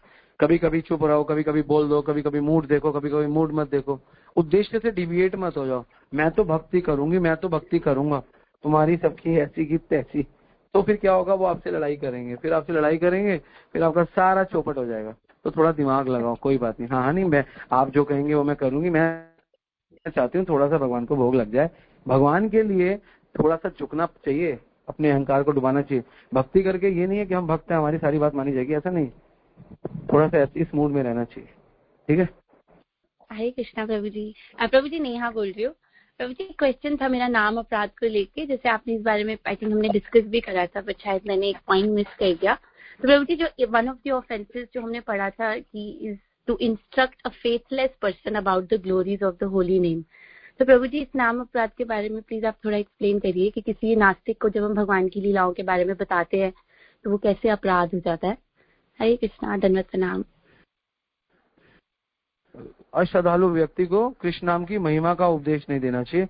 महिमा का उपदेश, जनरल बात तो आप कर सकते हो, भगवान के बारे में जनरल तो बता सकते हो, नाम लेना चाहिए, हम कलयुग में हैं, कलयुग में भगवान का नाम लेना चाहिए, और सारे लोग कीर्तन करते हैं, उनको प्रसाद खिलाना, बेसिक करो। उनको भगवान के नाम की महिमा का उपदेश मत दो कि नाम ये है, नाम ही भगवान है। एक्चुअली एक व्यक्ति को मैंने बोला कि नाम ही भगवान है, वो मुझ पर बहुत हंसा। एक ग्रुप ऑफ पीपल थे, 5-6 लोग थे, बहुत साल पुरानी बात है, ऑलमोस्ट 10-12 साल पहले की बात है। मैं एक जगह गया, मेरे क्लाइंट थे, तो वहां पर मैं इस बात को बोल रहा था। तो 2-3 सरदार थे, 6-7-8 पंजाबी थे, तो वो सारे लोग थे। तो मैंने उनको बोला नाम ही भगवान है। वो बड़ी तेज हंसे, वो बहुत तेज हंसे, वो मेरा मजाक उड़ाते रहे, कहते नाम ही भगवान है, तो तेरा नाम ले लेते हैं, भगवान का नाम हो गया। तो उनको खुशी नहीं रही ये बात, क्योंकि महिमा का उपदेश है। ये नहीं बोलना चाहिए कि नाम ही भगवान है, ये महिमा हो गई भगवान के नाम की। ये बोलना चाहिए नाम लेना चाहिए, मन शांत रहता है। हम कलयुग में है, भगवान देखो, भगवान कहते हैं मेरा नाम लो, फलाना फलाना, ढिमकाना। तो ये कह के उनको धीरे धीरे प्रसाद दो, धीरे धीरे कीर्तन में मजा आता है भक्तों के साथ नाचने में। तो नाम इतना ग्लोरीफाई, नाम सब कुछ, नाम ये उनको समझ में नहीं आएगा। नाम लो बस, आगे देखते हो कितना प्यूरिफाई होते हैं, कितना नहीं होते। अभी फिलहाल नाम करवाओ, ये इंपॉर्टेंट है। तो महिमा का उपदेश नहीं देना, नाम तो बता सकते हैं। और एक और चीज भी है, जब आप संगठित मतलब आप एक कथा में हो, कथा कर रहे हो, उसमें 100-150 लोग हैं, उसमें नाम महिमा गा सकते हैं। इंडिविजुअली नाम महिमा नहीं गा सकते, किसी इंडिविजुअल व्यक्ति को नहीं। आप कथा कर रहे हो, कथा में झूठ थोड़ा ना बोलोगे, कली काले नाम रूपे कृष्ण अवतार नाम लेते, क्योंकि उस कथा में अगर 10 नास्तिक भी है तो 90 लोग तो ऐसे भी है जो नाम ले रहे हैं, नाम के प्रति उनकी श्रद्धा है। तो when you are in a group of devotees और you are doing lecture, then you can say about naam. लेकिन जब ऐसा नहीं है, फिर तो आपको you have to control it, तो आपको कंट्रोल करना पड़ेगा, ठीक है। हरे कृष्ण। थैंक यू प्रभु जी। हरे कृष्णा, धन्यवाद प्रणाम। हरे कृष्णा प्रभु जी, धन्यवाद प्रभु जी। जैसे हमारे माजिल भाई हैं, तो एक साइड में अभी हाल में 2-3 महीना पहले उनको एक साइड में थोड़ा वो हवा मार दिया, तो जैसे वो बाएं हाथ से माला कर सकते हैं प्रभु जी। हरे कृष्णा, धन्यवाद प्रणाम। और मतलब कि अब डेली तो नहा नहीं पाते हैं, बड़ा मुश्किल होता है, लेकिन अब उनका इच्छा है कि माला करने के लिए, तो कर सकते हैं प्रभु जी। नहीं, मुझे समझ नहीं आया आपका प्रश्न क्या है, कि माला कर सकते हैं। मेरे को पूरा सुनाई नहीं दिया, क्या कह रहे हो? जैसे प्रभु जी इनके है ना एक साइड में थोड़ा वो हवा लग गया है, तो एक हाथ काम नहीं करता है, तो वो बाएं हाथ से माला कर सकते हैं, बाएं हाथ से। और हाँ, ये कर सकते हैं। और ये लैट्रिन करने के बाद माला कर सकते कि नहीं कर सकते? देखो, अगर कोई मल त्याग तो एक डिब्बा पानी डाल ले, है ना, तो अच्छा है। 2 डिब्बे पानी डाल ले। अगर उनको ज्यादा दिक्कत है तो फिर एक मंत्र है, ओम अपवित्राय पवित्रो व सर्व अवस्था गतोपि व यस मरे पुनरिकाक्षा तब ब्रह्म बेहंतर शुचि ही पूरे शरीर पे डाल ले, और नीम की माला से कर ले, तुलसी माला ना ले। ठीक है। हरे कृष्णा प्रभु जी, धन्य प्रणाम। हरि बोल प्रभु जी, आवाज आ रही है? हाँ जी, धन्यवाद, प्रणाम। बताइए। अब प्रभु जी, जैसे आपने बोला कि भोग पहले लगा लो कथा स्टार्ट होने से पहले। इन केस कई बार ऐसा होता है कि भोग रेडी नहीं है, दूर से आ रहा, ट्रैफिक में है या पहुंच नहीं पाया, तो उस कंडीशन में क्या कर रहे हैं? बाद में लगाएं या बीच में लगाएं? कैसे, थोड़ा सा गाइड कर दो प्लीज। हरे कृष्ण। देखो, कभी कभी situation is a different thing, but basically ये हर सिचुएशन बनाओ मत। अगर ध्यान रखेगा ना, बनाने वाला ध्यान रखे और लगाने वाला ध्यान रखे और ध्यान रखे, तो ऐसी सिचुएशन बहुत रेयर होती है। ठीक है ना। अगर बनाने वाला फोकस करे, नहीं हमको लगाना है या कुछ भी हो जाए, क्योंकि बनाने वाला और लगाने वाला अगर सीरियस नहीं है ना, तो ये सिचुएशन आ जाती है। तो बनाने वाले को सीरियस होना चाहिए कि मुझे किसी भी हाल में 7 बजे तक प्रसाद पहुंचाना है, चाहे कुछ भी हो जाए। तो क्या होगा, 5 बजे शुरू करता है तो 4 बजे करे, 4 बजे करता 3 बजे करे, अपना 1 घंटा पहले कर ले बनाने का, क्योंकि लगने का टाइम कथा से कथा के बीच में नहीं लगना चाहिए। और कभी कभी कहीं इधर उधर जाना है, प्रसाद दूर जाना है, then is a different thing. But generally अगर प्रसाद विद इन 1 और 2 किलोमीटर है, तो फिर उसको ध्यान रखना चाहिए कि मुझे इस पे ध्यान, क्योंकि सारा कुछ ना ध्यान पे और आतुरता पे। मैंने क्या बोला, श्रवण का मतलब ध्यान और आतुरता। हमारी आतुरता और हमारा ध्यान बहुत जरूरी है। हमारा ध्यान बिगड़ता है, हमारी आतुरता बिगड़ती है, तो फिर सब गलत हो जाता है। ऐसा कुछ नहीं है कि गलत होगा या नहीं होगा, ठीक है ना। और सबको टाइम की वैल्यू करनी चाहिए, और ठीक है ना। तो मैं भी कई बार कथा में लेट आता हूँ, क्योंकि हमारे यहाँ अभी पुल बन रहा है, तो मेरा तो रोज का ही ट्रेवलिंग का, मेरे को अपने यहाँ से श्रीनगर अब मेरा रेगुलर 1 घंटा 1.25 घंटा लगता है। मैंने अभी कैलकुलेशन कर ली, अब तो मिनिमम इतना ही हो गया। पीरागढ़ी बंद हो गया है, ज्वेलरी रूट पे इतना भीड़ होता है, हमारे को तो 1 घंटा 1.25 घंटा लगता है, जो हमारे 15 मिनट का रास्ता है। तो हम उसको कैलकुलेट भी करते हैं, फिर भी देखता हूँ कभी कभी बहुत टाइम लग जाता है, तो मैं भी लेट हो जाता हूँ कई बार, क्योंकि रेगुलर ही हो गया हमारे यहाँ। तो हमारे जो पर्टिकुलर जहाँ मैं रह रहा हूँ, वहाँ एक मेट्रो बन रही है। अब तो बहरन क्लेव का भी जो गोल चक्कर है, वहां पर भी पिलर बन रहा है, वहां पर भी जाम होने लग गया। पीरागढ़ी तो जाम होता ही होता है। ये दोनों एरिया से हम बाहर निकल सकते हैं, कनेक्ट हो सकते हैं पूरे संसार से, है ना। वरना हम पीछे जाएंगे तो हरियाणा से तो हम इजी कनेक्ट हो सकते हैं, लेकिन अगर हमें दिल्ली से कनेक्ट होना है, इन दोनों को पार करना है, इन दोनों में ही जाम मिलता है। 1 घंटे का यहाँ पे आधा घंटा 1.25 घंटा कहाँ गया पता ही नहीं चलता। लेकिन हमें टाइम का ध्यान रखना चाहिए, और स्पेशली मैं अगर लेट भी आ रहा हूँ तो हमारे से पहले बहुत सारा ऑप्शंस रहते हैं, कीर्तन रहता है, तो वो कर सकते हैं। तो ये बड़ा इंपॉर्टेंट है। तो कीर्तन वाले, प्रसाद वाले हमेशा फोकस रहे, जल्दी करें।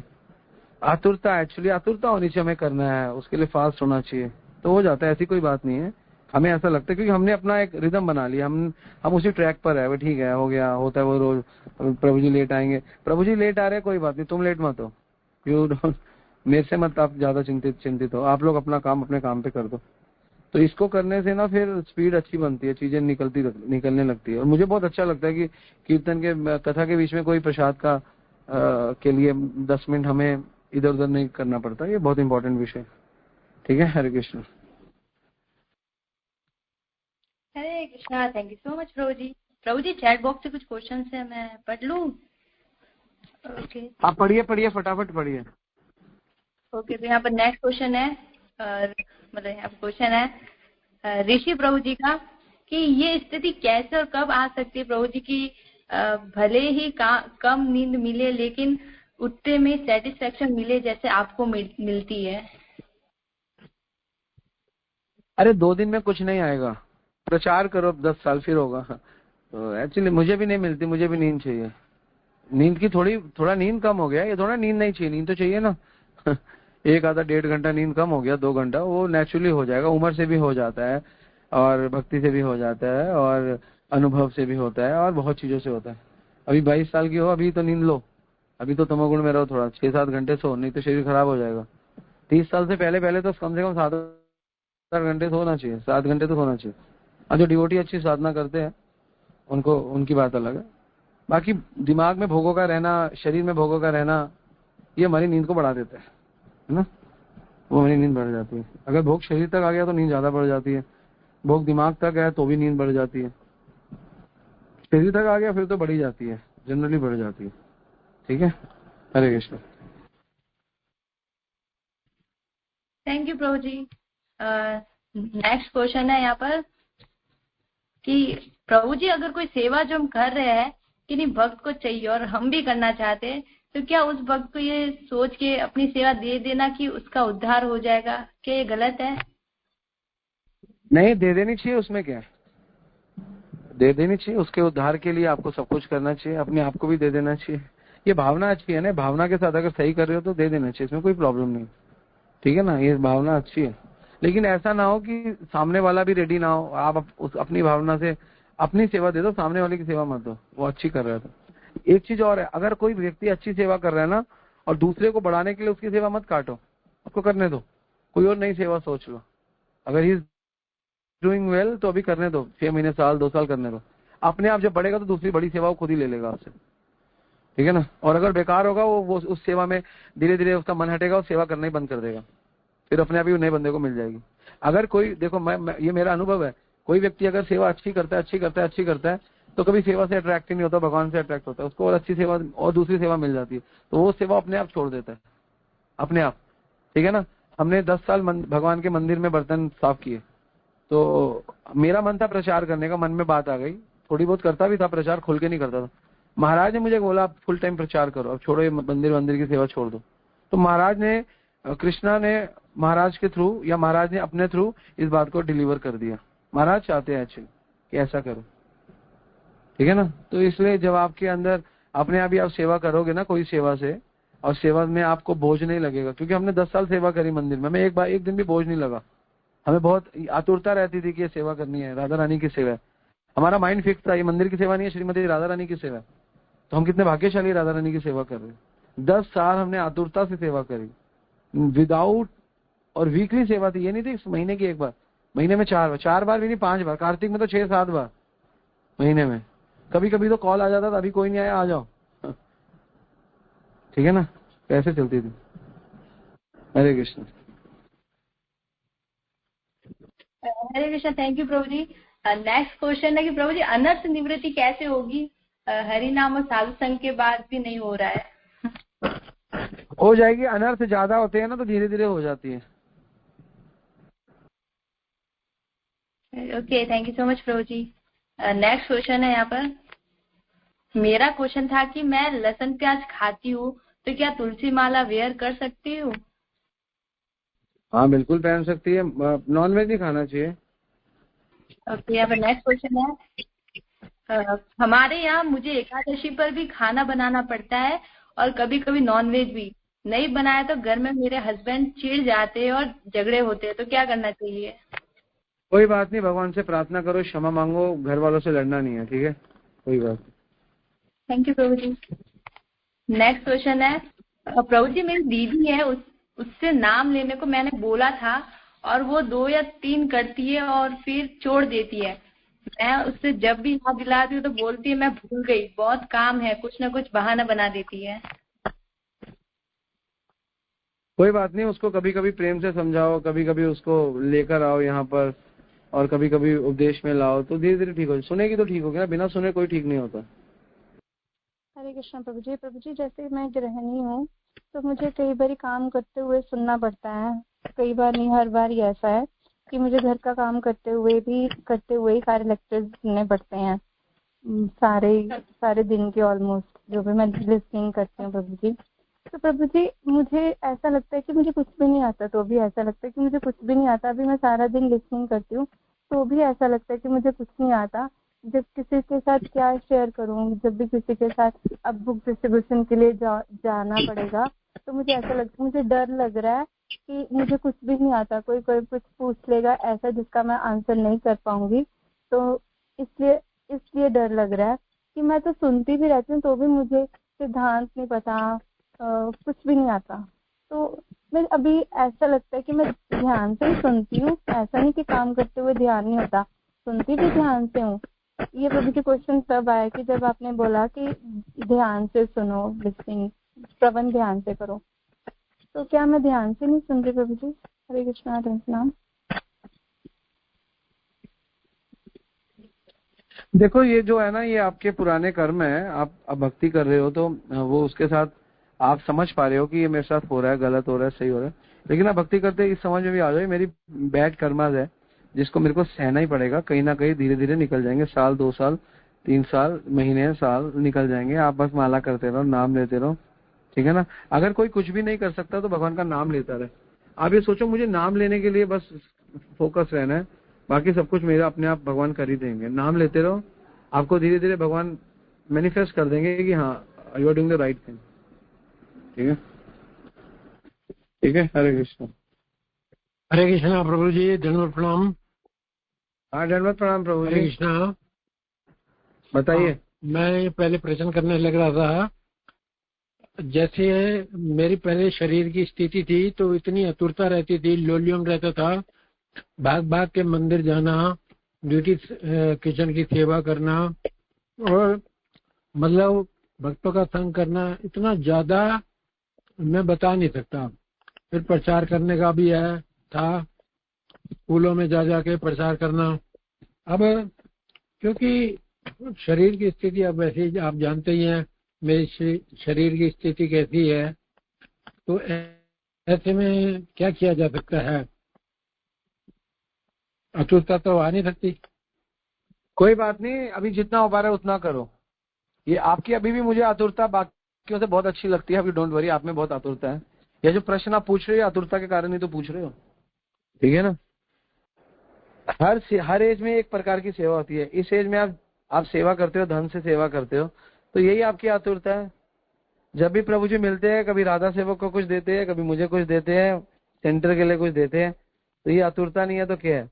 जब कनाडा में भी होते हैं तो अपनी बेटी से कुछ ना कुछ लक्ष्मी उपदेश अकाउंट में डलवाते हैं, तो ये आतुरता है। और क्या है, और किसको कहते हैं आतुरता?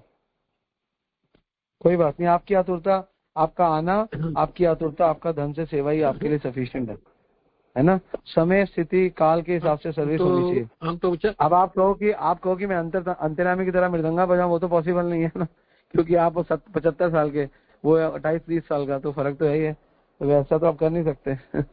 इसलिए आप ये जो आपकी सेवा है वो आप यही सेवा करो, ये बेस्ट सेवा है, ठीक है।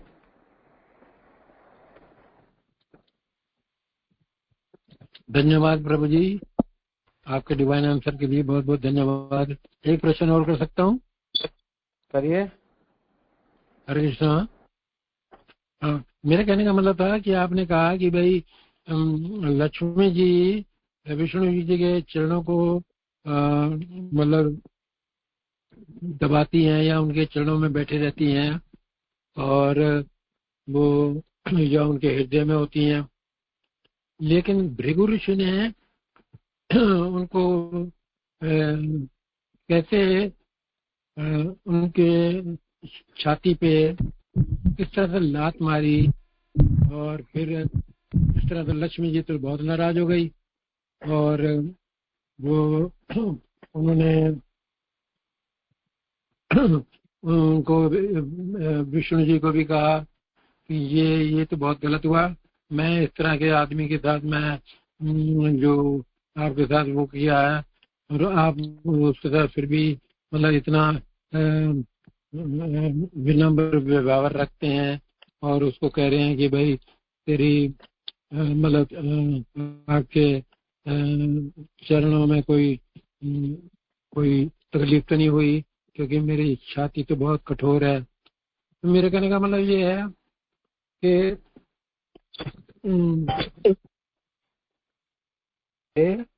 और वो इस तरह से उनको भगवान के छाती पे लात मारे, इतनी हैसियत किसकी थी, कौन है वो, बस यही मैं कहना चाहूँ।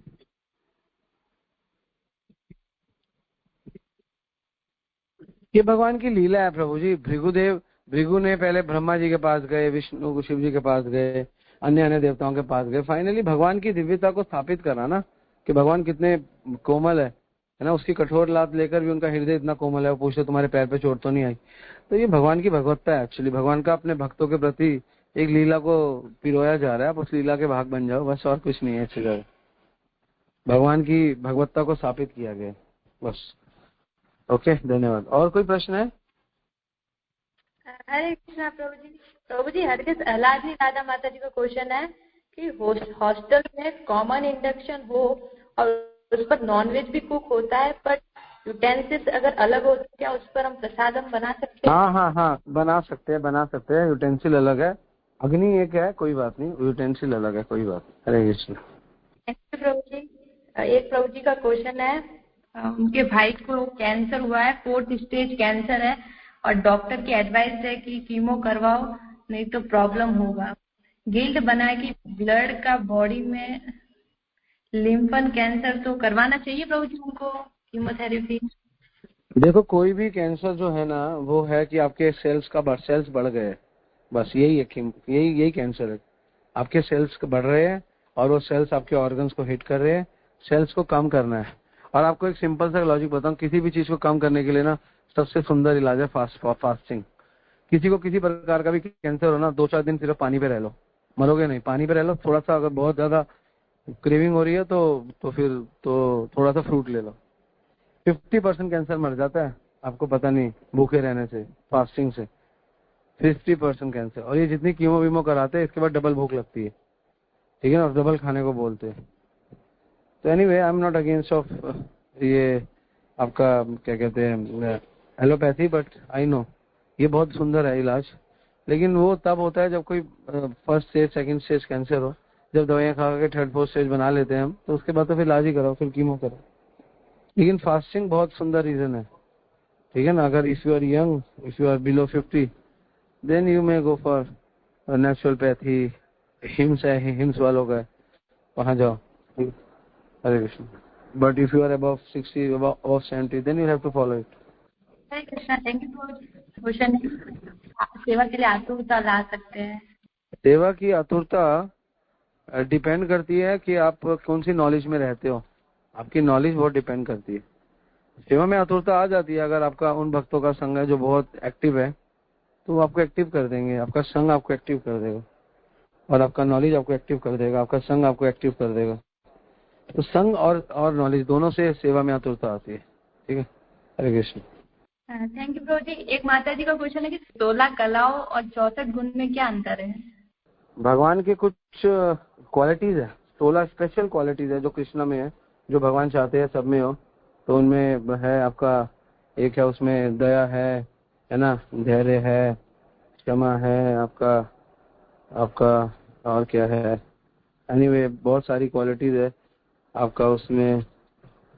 दानशीलता है, आपकी सत्यशीलता है, आपकी सहनशीलता है, बहुत सारी शीलताएं हैं। आपका कंट्रोल, सेंस कंट्रोल को क्या बोलते हैं, सर्व संयमता है। तो 16 स्पेशल भगवान की स्पेशल है भगवान के पास, जो पूर्ण रूप से है, और साथ में ये पूर्ण रूप से हमारे अंदर नहीं है। और भगवान के जो 64 गुण है वो भी 1 टाइप ऑफ क्वालिटीज है, लेकिन वो कृष्ण की एक्सक्लूसिव है, जिसमें 50 सब में होती है, 55 तक है ना, 50 में सब है, beautiful body and all this stuff जो भी है जनरल क्वालिटीज है। फिर उसके बाद भगवान की 5 और होती है जो शिव जी में होती है, फिर 5 और होती है जो विष्णु में होती है, 4 जो है जो किसी में नहीं होती, कृष्णा में एक्सक्लूसिव होती है। वो है वेणु माधुर्य, रूप माधुर्य, लीला माधुर्य, प्रेम माधुर्य। तो ये 4 जो है ये भगवान में होते हैं, लीला माधुर्य और प्रेम माधुर्य और वेणु माधुर्य और रूप माधुर्य। ये सिर्फ कृष्णा में है, ये किसी में नहीं है, ठीक है। और कोई क्वेश्चन है? प्रभु जी पूछ रहे हैं कि बुक रीडिंग भी श्रवण में आता है? एक्चुअली बुक रीडिंग स्वाध्याय में आता है, श्रवण में आप कह सकते हो, लेकिन हाँ स्वाध्याय में आता है, पढ़ाई लिखाई में आता है, ठीक है ना, लेकिन श्रवण में भी आता है। तो इसको श्रवण का भी भाग माना गया है, ठीक है। एक माता जी है, वो हॉस्टल में रहते हैं, तो वो वहाँ पर ऑनियन गार्लिक कैसे अवॉइड करें? कोई बात नहीं, ऑनियन गार्लिक खा लो और अपने आप को सजा दो कि मैं ऑनियन गार्लिक खाती हूँ तो 2 माला बढ़ाऊंगी, बस। एक्चुअली ऑनियन गार्लिक, भगवान की कथा, भगवान का नाम, ये सब डिफरेंट पैरामीटर्स है जिनसे हमारा भगवान में प्रेम बढ़ता है। तो अगर खाने की वजह से कोई किसी कारणवश हमारा प्रेम कम हो रहा है तो हम दूसरी चीज को बढ़ा लेते हैं, ठीक है ना। जैसे आपने कभी वो रिले रेस देखी है, रिले, जिसमें 4 लोग हाथ में एक फाइल लेके भागते हैं। उनमें अगर एक चीज वीक हो लेकिन 3 स्ट्रांग हो तो भी रिले जीती जा सकती है। तो सिमिलरली आपका जो एक रिले भागने वाला व्यक्ति है जीवन में, खाना प्रसाद, वो थोड़ा वीक है, कोई बात नहीं, जो बाकी है वो तो फास्ट है, उनको बढ़ा लो, भगा लो उनको, ठीक है, ऐसे कर लो। हरे कृष्ण। प्रभु जी नेक्स्ट क्वेश्चन है कि लेजी इंसान अपनी सेवाएं कैसे बढ़ा सकता है? लेजीनेस छोड़ के बस, और क्या। लेजी इंसान, सबसे ज्यादा लेजीनेस हमारे अंदर है तमोगुण, लेकिन मैंने देखा लेजीनेस आती है लेजीनेस संग के साथ, गंदे संग से बहुत लेजीनेस आ जाती है। अगर कोई किसी ग्रुप में सारे एक्टिव हो ना तो सब एक्टिव हो जाते हैं, है ना। हम लोग लेजी बैठे रहते हैं, जैसे महाराज आते हैं हम सब एक्टिव हो जाते हैं। महाराज एक्टिव रहते हैं हमेशा कृष्णा कॉन्शियसनेस एक्टिविटीज में। जैसे कोई व्यक्ति अगर एक्टिव है ना तो उसको देख के सब एक्टिव हो जाते हैं। अगर कोई लेजी है तो फिर सब लेजी हो जाते हैं। अगर लीडर गुरु लेजी होते हैं तो लोग लेजी हो जाते हैं। अगर लीडर गुरु एक्टिव होते हैं तो उनको देख के लोग एक्टिव हो जाते हैं, ठीक है। हरे कृष्ण। नेक्स्ट आंचल माता जी का क्वेश्चन है कि प्रभु जी कृष्ण की विग्रह रखने के कौन से नियम है? क्या कोई भी रख सकती हूँ? मैं तो डिपेंड करता है कौन से विग्रह रख रहे हो। अगर गौरनिताई रख रहे हो नियम थोड़े कम है, जगन्नाथ रख रहे हो थोड़े और ज्यादा है, और राधा कृष्ण रख रहे हो तो बहुत ज्यादा नियम है, ठीक है। इसलिए गौरनिताई की सेवा करो, माफी कर देते हैं, गलती करते हैं ना सेवा में, माफी कर देते। आंचल माता जी पूछ रहे कृष्ण के विग्रह की सेवा करना चाहते तो वो पूछ रहे जो टीनेजर तो मैं कर सकती हूँ या फिर लड्डू गोपाल की सेवा की जाएगी? देखो, पुष्टि मार्ग वाले लड्डू गोपाल की सेवा करते हैं, हम राधा कृष्ण की सेवा करते हैं। हम युगल सेवा में विश्वास रखते हैं, राधा कृष्ण प्राण मोर युगल किशोर। तो लड्डू गोपाल की सेवा हम लोग, हमारे घर में भी होती है, लेकिन साथ में गौरनिताई है, ठीक है ना। क्योंकि पहले जब तक नॉलेज नहीं थी तो सब घरों में लड्डू गोपाल होते हैं सॉरी। तो जब नॉलेज आ जाए तो फिर गौरनिताई को स्थापित कर लेना चाहिए, ठीक है। हरे कृष्ण। हरे कृष्ण प्रभु जी, दंडवत प्रणाम। दंडवत प्रणाम प्रभु जी। जब मैं माला करता हूँ ना तब जब मेरे को ना आलस आता है, जब सुबह की माला होती है 4 बजे की, तो मैं बिस्तर पे ना लेट जाता हूँ, तो क्या ये उचित है? कोई बात नहीं, 4 बजे मत उठो, 5 बजे उठ के कर लो, ठीक है ना। अब मुझे नहीं पता बिस्तर पे क्या है क्या नहीं, तो डिपेंड करता है, कभी कभी सही है बिस्तर, कभी भी नहीं है, लेकिन ठीक है आप 4 की जगह 5 बजे उठ के अच्छी तरीके से माला करो। मेरे को ना बहुत आलस आता है तो मैं लेट जाता हूँ, लेट के करता हूँ। क्यों आता है तुमको बार बार? पता नहीं। कितने साल के हो तुम? 10 साल का। तो कोई 10 साल के बच्चे को आलस ज्यादा आता है तो कोई बात नहीं, तुम 6 बजे उठ के करो माला, 4 बजे मत करो, ठीक है। ओके, और तुम बेड पे कर भी सकते हो, कोई प्रॉब्लम नहीं है, ठीक है। ओके, हरे कृष्ण। हरे कृष्ण। ओके, वांछा कल्पतरुभ्यश्च कृपा सिंधु एव च पतितनां पावनेभ्यो वैष्णवेभ्यो नमो नमः। वैष्णव ठाकुर की जय।